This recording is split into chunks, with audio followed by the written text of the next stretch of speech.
हे viewers, कैसे हैं आप? आशा आप लोग बहुत ही अच्छे होंगे और अपनी लाइफ में मस्त होंगे। आज के इस वीडियो में हम बात करने वाले हैं अपने पति को हम कैसे खुश रख सकते हैं। 5 सीक्रेट्स हैं जिनको अगर हम अपना लेंगे तो हमेशा सबके लाइफ में सब कुछ अच्छा रहेगा और ख़ास तौर पे हस्बैंड वाइफ के रिलेशनशिप कभी नहीं बिगड़ेंगे। तो जो पहली बात है ना, रोमांस में सबसे पहले हस्बैंड वाइफ के जो रिश्ते को मजबूत बनाता है, रोमांस में कभी भी कमी ना होने दीजिए। बिल्कुल रिश्ते को ना ताजगी ही रोमांस की वजह से मिलती है। अगर रिश्ते में कोई रोमांस ना हो, वो कोई रोमांटिक बातें ना हों, तो रिश्ता जो है ना बदबूदार हो जाता है, फिर बदबूदार। इसीलिए रिश्ते में रोमांटिक बातों का होना बहुत ज़रूरी है। अब किसी भी तरीके से आप अपने हस्बैंड को रोमांटिक बातें कीजिए। देखिए, हस्बैंड तो करते हैं अपनी वाइफ से रोमांटिक बातें, लेकिन कभी कभी हस्बैंड की भी चाहत होती है कि मेरी वाइफ भी मेरे से कुछ रोमांटिक बातें करें,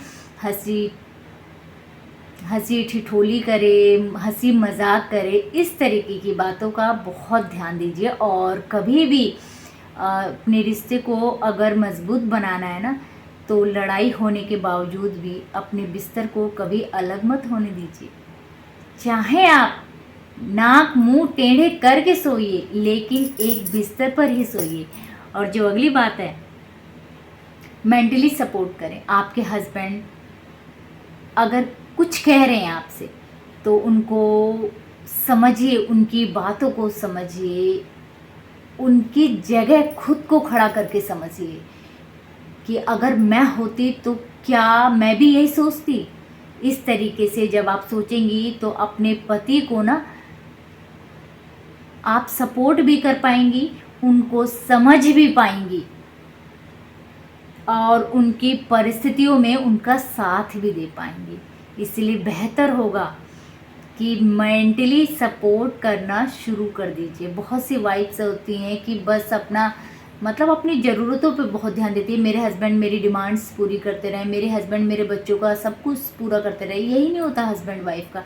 मेंटली रूप से अपने हस्बैंड को सपोर्ट करेंगी ना, तो अगर आपकी लाइफ में कितनी ही उथल पुथल आ जाए, आपके हस्बैंड से आपको कोई अलग नहीं कर पाएगा। और फ्यूचर प्लान्स आपने क्या सोच रखा है अपने हस्बैंड के साथ शेयर करिए। और जो भी आपके मन में जो भी सीक्रेट्स हैं अपने हस्बैंड से ज़रूर शेयर कीजिए। और कहते हैं ना, औरत की सोच मर्द का ना मुकद्दर बनाती है। अगर औरत की सोच बहुत अच्छी होगी ना, तो पुरुष का मुकद्दर भी बहुत अच्छा होगा। क्योंकि एक पुरुष जो है ना, आजीवन जब तक वो जीवित रहता है, उसकी यही सोच होती है कि मैं अपनी पत्नी को खुश रखूं, मैं अपनी फैमिली को खुश रखूं। एक पुरुष की कभी ये सोच नहीं होती है कि अब मैं कमा रहा हूँ, अब मुझे परिवार की कोई ज़रूरत नहीं होती, कोई ज़रूरत नहीं है मेरी लाइफ में, ऐसा नहीं है। लेकिन ठीक इसके विपरीत स्त्री की सोच होती है। जब स्त्री कमानी शुरू करती है ना, तो अधिकतर मैंने देखा है, मैगजीन्स वगैरह में पढ़ा है, अखबारों में भी पढ़ा है कि क्या से क्या बन जाती हैं औरतें। पहले तो ठीक रहती हैं, फिर उसके बाद पता नहीं क्या, सारी उंगलियां एक जैसी नहीं होती हैं। लेकिन बहुत सी औरतें सोचती हैं कि पुरुष के बिना मैं सब कुछ कर लूँगी। देखिए, परिवार के बिना ना शायद कुछ होता ही नहीं है। परिवार इंसान का अस्तित्व है, परिवार इंसान की सांसें हैं। परिवार के बिना जीवन ही नहीं होता। और जो अगली बात है ना, हमेशा खुश रहें। मुंह बनाना कम कर दीजिए। हमेशा खुश रहें अपनी लाइफ में, और मुंह बनाकर जो हम रहते हैं ना, हमेशा मुंह सुजाकर, वो बंद कर दीजिए। देखिए, अगर आपकी स्माइल से आपके पति को खुशी महसूस होती हो, ऊर्जा, एनर्जी, पावर मिलती हो, तो वो आप कैसे कम कर सकती हैं। और अधिकतर पुरुष परेशान रहते हैं अपनी पत्नियों के मुंह बनाने से। इसलिए बेहतर होगा ये मुंह बनाने की आदत जो है, इसको आप बाय बाय कर दीजिए। और पेरेंट्स की भी ना रेस्पेक्ट करिए, उनके पेरेंट्स की रेस्पेक्ट। जब आप पेरेंट्स की रेस्पेक्ट करेंगी ना, तो ऑटोमेटिक आपके हस्बैंड भी आपकी रिस्पेक्ट का पूरा ख्याल रखेंगे, आपका पूरा ध्यान रखेंगे, आपकी इज्जत, आपके मान सम्मान का ध्यान रखेंगे। कहते हैं ना, अगर आपको पहले इज्जत चाहिए ना किसी से, तो आप इज्जत देना शुरू कर दीजिए, ठीक वैसे ही जैसे आप अपने पेरेंट्स की इज्जत करती हैं। और जो अगली बात है, बहस में ना पड़े। देखिए, अगर बहस से अगर कुछ सोना चांदी हीरा मोती अगर मिल रहा हो इंसान को तो करिए, लेकिन जिस बहस का कोई अस्तित्व नहीं है, वजूद ही नहीं है, जिस बहस से मुझे कुछ हासिल होने वाला ही नहीं है, एक तरीके की हम जो बहस करते हैं ना, उससे सिर्फ हमारा ऐसा लगता है कि हम अपनी भड़ास को निकाल दें, बस इस तरीके की। तो इन चीज़ों का ना कुछ फ़ायदा नहीं है।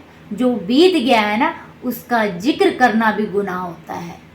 और जिस बीते हुए कल की वजह से आपके रिश्तों में खटास आ रही हो ना, बेहतर होगा उन रिश्तों से दूरी बना लीजिए, और उन बातों से भी दूरी बना लीजिए जिन रिश्तों की वजह से आपके हस्बैंड वाइफ में खट्टर पटर चल रही हो। तो बेहतर होगा आप जो है ना, छोटी मोटी नोक झोंक को इग्नोर करिए, और पति की जिम्मेदारी का ना अपना ही समझिए। पति की जिम्मेदारी ना कोई गैर की जिम्मेदारी नहीं है। बहुत सी वाइफ ऐसी होती हैं जिनको ये लगता है पति कमाने जा रखा है, मेरा काम जो है पति की सैलरी को लेके मॉल में चले जाना है। तो ऐसा बिल्कुल मत करिए।